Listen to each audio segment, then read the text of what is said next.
पहले subscribe button दबावल जा, ओकरे बाद बगल वाली घंटी पे दबावल जा हमार नए वीडियो देखे खातिर। नमस्कार, भोजपुरी रसोई में आप लोगों का स्वागत बा। आज मन के बनावल जाए ब्रेड का लड्डू। जी हाँ, ब्रेड का लड्डू बहुत ही स्वादिष्ट होला, खइले में बहुत ही इजी और आसान तरीके से बनला। ज़्यादा सामान भी नहीं लगला, फटाफट बन जाला। चलिए कि अब हमन के बनावल शुरू कर जा। सामग्री में का चाहिए हम आप लोगों के बता देते हैं। सबसे पहले चाहिए ब्रेड, फिर हमें क्या चाहिए खोआ। सबसे पहले हमन के ब्रेड के अच्छे से मिक्सर में के दे हमन के खोआ लेवल जाई। खोआ में हमन के डालल जाई पीसल चीनी। आप चाहे तो मार्केट से भी रेडीमेड पीसल चीनी ले सकल जाए, घर पे ही मिक्सर में पीस लल जा। तो दे हम अपने मीठा के स्वाद के अनुसार से 2 चम्मच डालता टी।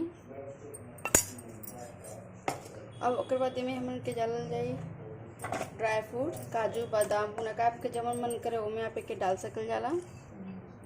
अब ये सब के डाल के हमन के अच्छे से सब मिला देवल जाए।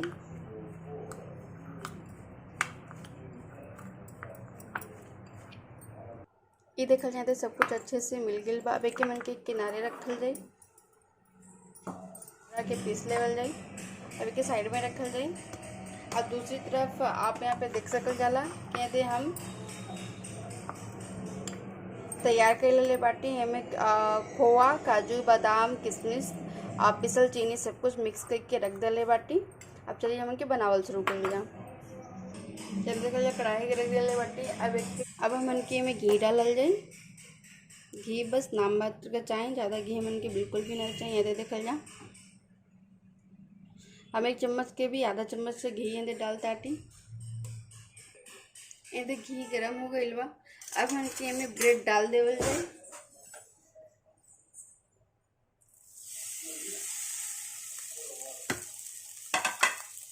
और अभी के मन के चलावल जाए, लगातार चलाया बा ताकि उनके कढ़ाई में चिपके ना। अब गैस मन के एकदम मीडियम आंच पे रखल जाए।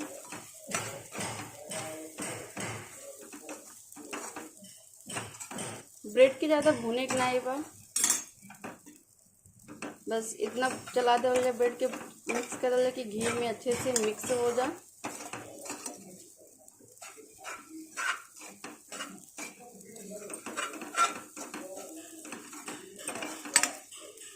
अब में हम जो बनावल गई हलवा सब मिक्स करके ओके डाल देवल जाए।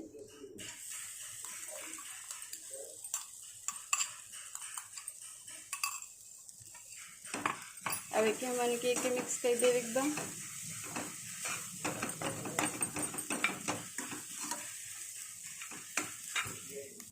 एमे भी हमन के थोड़ा सा पानी डालल जाए, थोड़ा सा ही, ज़्यादा नहीं। तो एकदम देखा जाए लगभग 5 चम्मच पानी ले ले होगा। ओमे भी थोड़ा सा बची गई बा।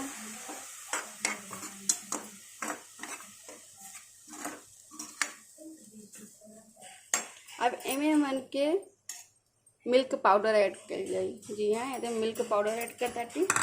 अब एक मन के अच्छे से मिला ले एक बार।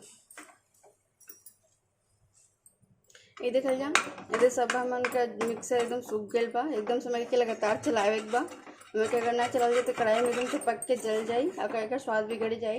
पिछला वीडियो बा ओमें गुलाब जामुन बनावा गया, ओमें जो चाशनी बची गई लाला ओका थोड़ा सा फ्लेवर हम एमे डाल देता थे। ऐसे का स्वाद और बढ़ जाए। ज़्यादा नहीं, बस बड़े चम्मच से 2 चम्मच। अब एक में दोबारा मिला देवल जाए। अब जरूरी नहीं है कि हमें चाशनी ही डाला जाए तब बनी।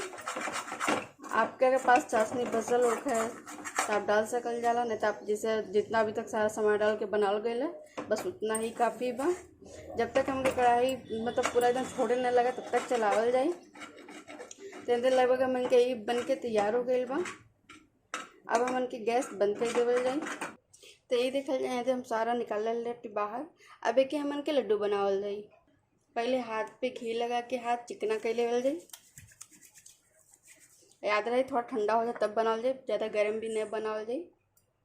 तब एक मन के बनावल शुरू कर जाए।